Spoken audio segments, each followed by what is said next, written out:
Hello.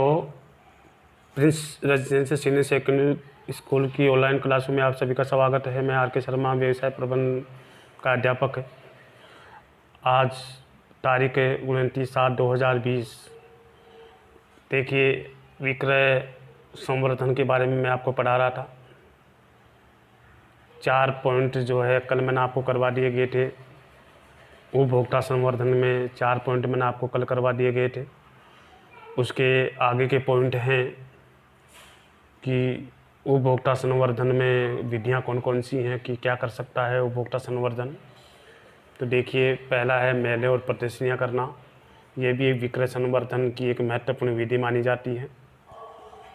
इसमें वस्तुओं को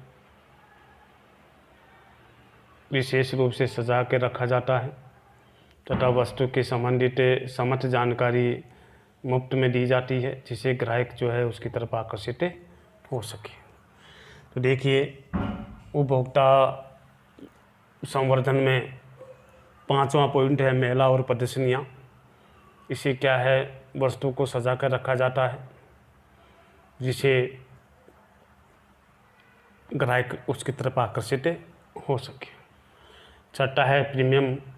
कोई भी व्यक्ति कोई अगर वस्तु खरीदता है, दुकानदार उस वस्तु के बदले एक अतिरिक्त वस्तु वो देता है, जैसे एक के साथ एक फ्री, एक के साथ जो भी है कुछ भी, ये भी प्रीमियम कहलाता है।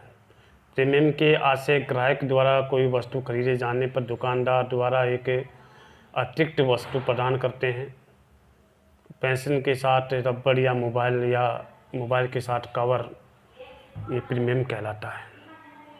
तो समझ में आ गया होगा प्रीमियम क्या है। जब आप वस्तु खरीदते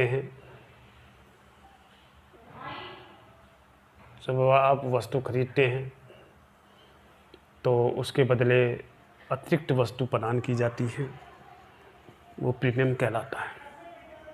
प्रीमियम मैंने आपको समझा दिया है। प्रीमियम के आशय ग्राहक द्वारा कोई वस्तु खरीदी जाती है पर दुकान द्वारा एक अतिरिक्त वस्तु प्रदान करना, जैसे पेंसिल के साथ रबड़ और मोबाइल के साथ कवर, ये प्रीमियम कहलाता है।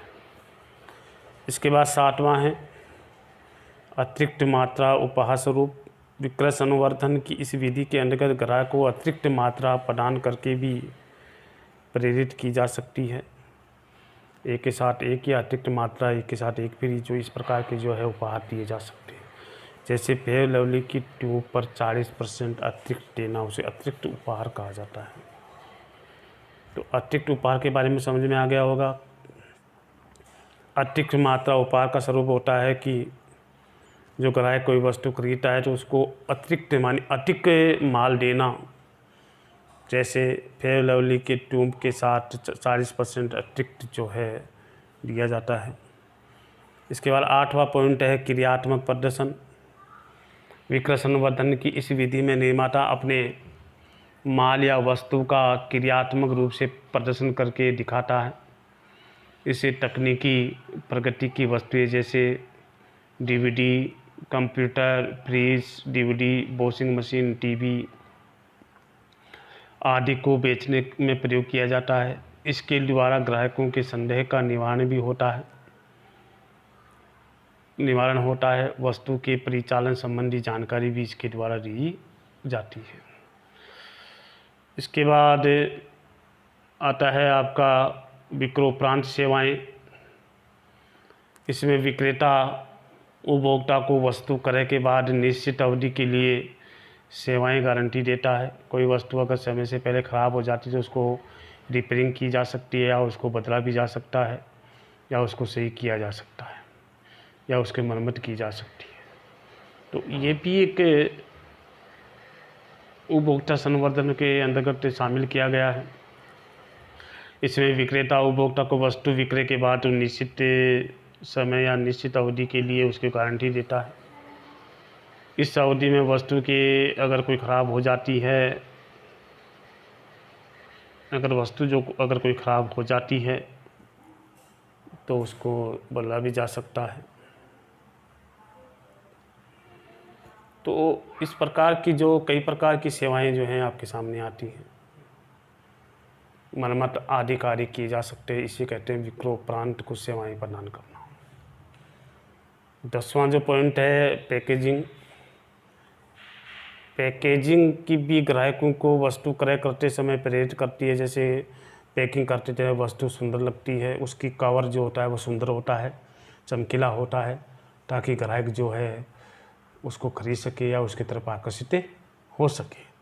तो पैकिंग के ऊपर वस्तु की कीमत, ब्रांड, गुण आदि सभी इसमें लिखे जाते हैं कि वस्तु की जो कीमत या उसका ब्रांड जो है, पूरी कीमत, ब्रांड, गुण आदि की सूचनाएं उस कवर पे लिखी जाती हैं, और जिससे ग्राहक अपनी आकांक्षाओं जानकारी प्राप्त कर सके और वस्तु को क्रय कर सके। तो देखिए उपभोक्ता संवर्धन में 10 पॉइंट है वो मैंने आपको करवा दिए गए हैं। आज जो मैंने करवाया है मेले और प्रदर्शनियाँ, दूसरा जो है प्रीमियम, 7वां जो है अतिरिक्त उपहार स्वरूप, जैसे 40%, 30%, 40% अतिरिक्त दिया जाता है। उसके बाद क्रियात्मक प्रदर्शन, इसके पास जो है विक्रोपरांत सेवाएं, इसके बाद पैकेजिंग। तो इसमें देखिए मैंने 10 पॉइंट आपको करवा दिए गए हैं। तो विक्रय, इसमें 2 प्रकार की विधियों के बारे में चर्चा की थी। उपभोक्ता संवर्धन विधि, एक की थी व्यापारिक संवर्धन विधि। तो उपभोक्ता संवर्धन विधि में अपन चल रहे थे, उसके 10 पॉइंट है जो मैंने आपको करवा दिए गए हैं।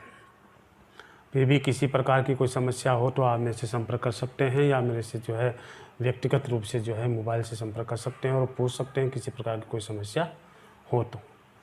अगला जो टॉपिक करवाया जाएगा व्यापारिक संवर्धन विधि, इसके बारे में कल पढ़ाया जाएगा। आपको कॉपी में अच्छी राइटिंग में, अच्छी सुंदर राइटिंग में आपको ये कार्य करना है। आज की क्लास में आपको इतना ही पढ़ाया जाएगा। कल की क्लास में आपको व्यापारिक संवर्धन विधि के बारे में आपको पढ़ाऊँगा कि व्यापारिक संवर्धन विधि क्या है, उसके बारे में चर्चा आपके सामने कल की जाएगी। जो मैंने आपको 10 पॉइंट करवा दिए, 4 पॉइंट में आपको कल करवा दिए कि आज जो है 6 पॉइंट करवाए हैं। मेले या प्रदर्शनियाँ, प्रीमियम, अतिरिक्त मात्रा उपहार, क्रियात्मक प्रदर्शन, विक्रोपरांत सेवाएं और पैकेजिंग। ये जो 6 पॉइंट मैंने आपको करवाए हैं, और इन 6 पॉइंटों को मैंने आपको अच्छी तरह से भी समझा दिया है। किसी प्रकार की कोई समस्या नहीं है। फिर भी अगर किसी व्यक्ति के किसी प्रकार की कोई समस्या है समझने में, या कोई समझ में नहीं आ रहा हो कोई पॉइंट, कोई टॉपिक या कुछ भी, तो आप मेरे से संपर्क कर सकते हैं। व्यक्तिगत मोबाइल से आप मेरे को संपर्क कर सकते हैं। लेकिन ये कार्य अपनी कॉपी में सही ढंग से कार्य करना है। आज की क्लास में इतना ही पढ़ाया जाएगा। कल आपको व्यापारिक संवर्धन विधि के बारे में पढ़ाया जाएगा अगली क्लास में, कि व्यापारिक संवर्धन विधि क्या है, इसके बारे में कल की क्लास में आपको अच्छे से पढ़ाया जाएगा। आज इतना ही है। जय हिंद।